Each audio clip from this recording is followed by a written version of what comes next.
Another great black metal band to recommend to people on the fence about the genre. Yeah, Mikey, I think he likes it. Today we are ranking the albums of Borknagar, and we're starting with Borknagar in 1996.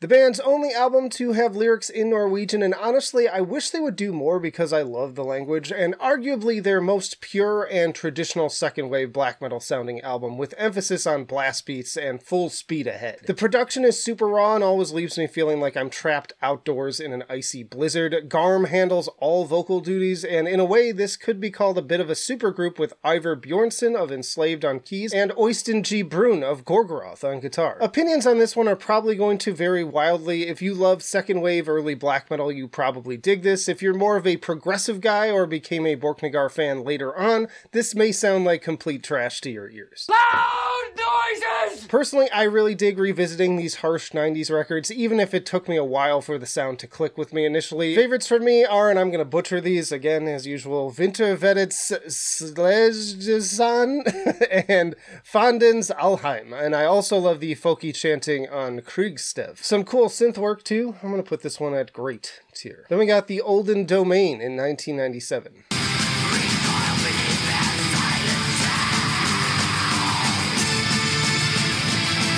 Building on those early foundations, but now moving into a more folk-oriented sound and progressive songwriting. Garm once more going it alone on vocal duties, but really stepping it up with a more dramatic, melodic performance for his final outing. He sounds great, and I even appreciate the imperfections. This is considered an absolute classic when it comes to 90s black metal. I'd put it up there with the likes of Bergtat, A Blaze in the Northern Sky, Pure Holocaust, Dark Medieval Times, In the Nightside Eclipse, Storm of the Light's Bane, and Frost. Favorites here include A Tale of Pagan Tongue, Grimland Domain, The Winter Way, and The Dawn of the End. To me, this is the perfect fusion of the raw, aggressive 90s roots of the genre with a bit more care in composition and flair for drama. I am putting it at perfection. They followed that up with the Archaic Course in 1998.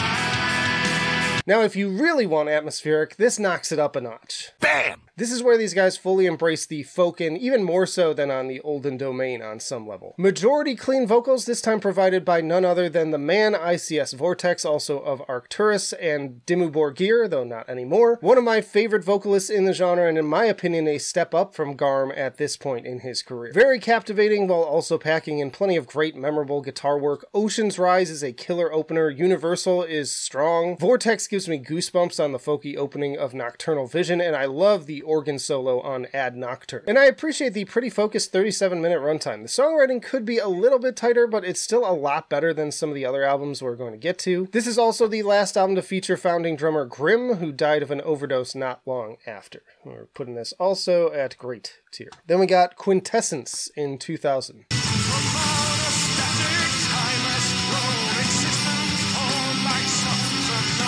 Initially meant to be more of a straightforward black metal release as per the more harsh production quality and vocals, ICS Vortex once more really shining with those operatic style vocals alongside the harsh ones giving me some Ishan vibes. Colossus continues to be the biggest standout for me in terms of both writing and performance, and I also really like Invincible and Icon Dreams. Lars Nedland of Solefald takes over on keys here, and his work with the synths and Hammond organ is another highlight. On the flip side, sometimes things do go wrong, like the harmonizing on the Presence is Ominous in particular tends to irk me a little bit. Fortunately, it gets better after that, and this is also one I tend to enjoy more and more with each listen. I'm gonna put it at fantastic. Then we got Empiricism in 2001.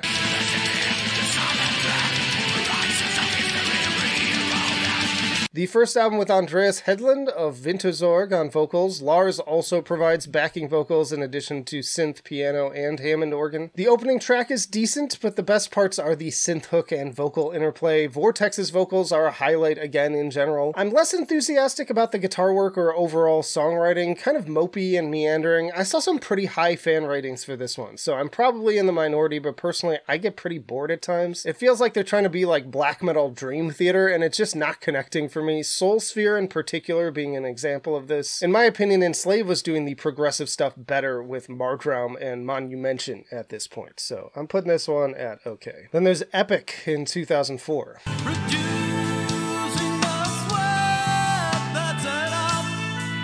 This one feels a little folkier, but still with some similar criticisms. It just sort of drifts along and leaves me confused about direction. Plenty of cool moments like the piano on The Weight of Wing, and I do like Circled and Quintessence, but not enough focus as a whole to keep me coming back, and the harsh vocals are kind of grating on this one, honestly. Again, I'd much rather listen to Below the Lights or all-time classic Isa if I'm in the mood for a similar mix of progressive and black metal from this era, so this one is also going to okay. Then they gave us Origin in 2006.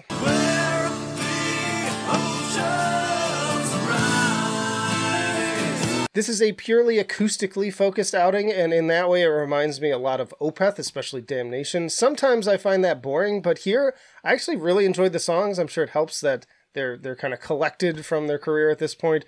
Great implementation of violin in addition to the acoustic on tracks like Grains and White and the flute on Ocean's Rise. Very pretty album. Just love to kind of have it just wash over me. It's also only 35 minutes, so it's pretty focused. Simple, but effective. I'm going to put this one at good tier. Then we got Universal in 2010.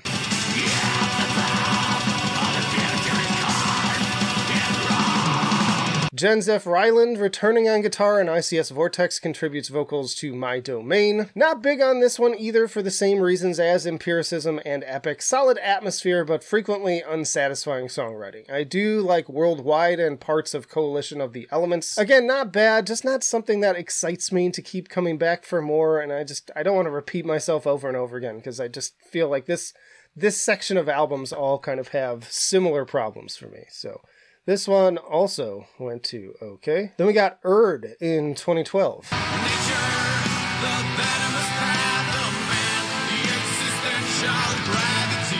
Andreas and Vortex fully share vocal duties on this album, and it feels like a big step in the right direction in regards to the complaints I've had about the songwriting. These tracks feel much more as if they are going somewhere with a clear intent and direction, and furthermore, the entire album feels like it actually comes together as a whole, with each track really contributing to the overall journey. I especially enjoyed the Earthling, Mount Regency, the Winter Eclipse, and Frostrite, and the vocals here are incredible. So still not one of my favorites, but again, big ups. It's going to good tier. Then we got Winter Thrice in 2016.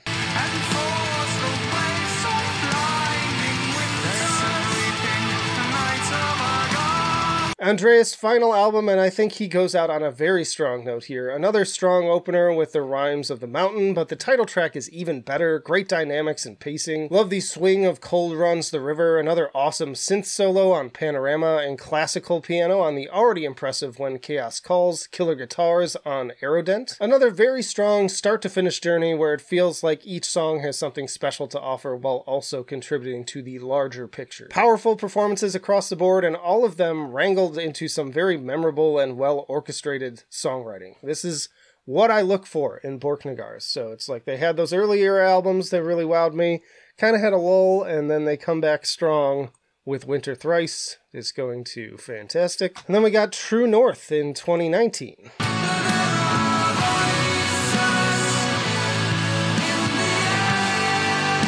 This time it's Vortex sharing lead vocals with Lazar, and their sense of atmosphere is right up there with Enslaved at this point, and man, does this lineup just bring it right from the start with the jaw-dropping Thunderous. Listening to that song is like being a raven soaring over snow-caked Scandinavian mountaintops. And this epic vibe carries through the rest of the album as well. Love the use of organ on Up North, and as always, Vortex sounds incredible. Love the build-up of the layered singing and screaming at the end of Lights. Love the backing chorals and sudden shifts of the more progressive 9.5-minute title. Just all around breathtaking performances that really make me feel the winter cold. I go there when I listen to this album. Like I can feel the frost on my skin, and it's such a beautiful thing. So this one is also going to perfection, which brings us to Fall in 2024.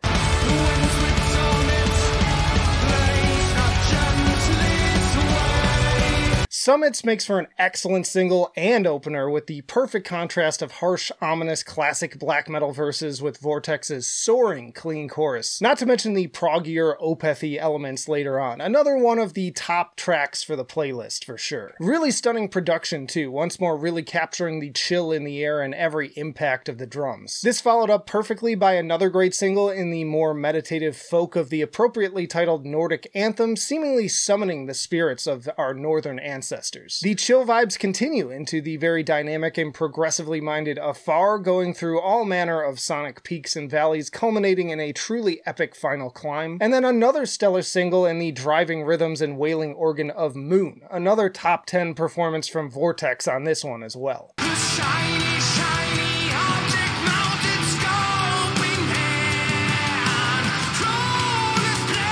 The astral themes continue with Stars Ablaze, once more delivering icy, cosmic black metal darkness, offset by the sparkling, shimmering melodies and bass lines like a warm blanket from the cold. More extremely catchy vocals on Unraveling, giving me kind of a Ghost Goes black metal energy at times, leading to another instant favorite for me. Then another more down but no less dramatic track in the Wild Lingers, and closing with the nearly 10-minute Northward. Another tour de force, and a case of every track having something special to offer while contributing to the larger and deeply profound whole. I don't know what to say. I was excited for this thing, but I didn't anticipate it being just this good. Honestly, it's going to perfection, and I actually think right now at least it's better than True North, but time will tell. Y'all check out this playlist for more black metal rankings, and also again, let me know down in the comments what are your favorites, your least favorites, where do you agree, where do you disagree. But that'll do it for now.